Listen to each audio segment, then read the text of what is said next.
Moscow. நான் நடந்து முடிந்த பாராளுமன்ற எம்பி தேர்தலுக்கு போட்டியிட்டேன். ஒரு வேட்பாளராக இருந்தேன். எனக்கே இந்த நிலைமை.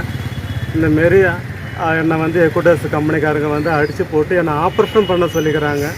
என் விரலுக்கு ஆப்ரேஷன் பண்ணணும். நீ சிஎம் கிட்ட சொல்லு. இப்ப சொல்லு, சிஎம் கிட்ட சொல்றனால சொல்லு. யார்கிட்ட வேணா சொல்லுங்க. போய் நீ சிஎம் சொன்னியா அதை சொல்லு. நீ கிட்ட கூட போய் சொல்லுங்கமா. அப்புறம் யாருக்கு சொல்லு. அப்புறம் யாருக்கு சொல்லு. எம்எல்ஏ கிட்ட சொல்லுங்க. யார் உங்களுக்கு யாருக்கு தெரியுமோ யார்கிட்ட வேணா போய் சொல்லுங்க. சொல்லு. சொல்லுங்க. லீவ் பண்ண வச்சு சார் என்கிட்ட காசு இல்லை, நான் அடுத்த மாதம் சேர்த்து கட்டுறதுக்கு அப்போவே தகாத வார்த்தைகளை பேசி என்னை திட்டினாங்க ஒரு 2-3 பேர். மறுபடியும் இன்னைக்கு காலையில் நான் அதே ஊரை சேர்ந்தவன் தான். அவன் அங்கே ஒரு கலெக்ஷன் ஆஃபீஸராக வேலை செய்கிறான்.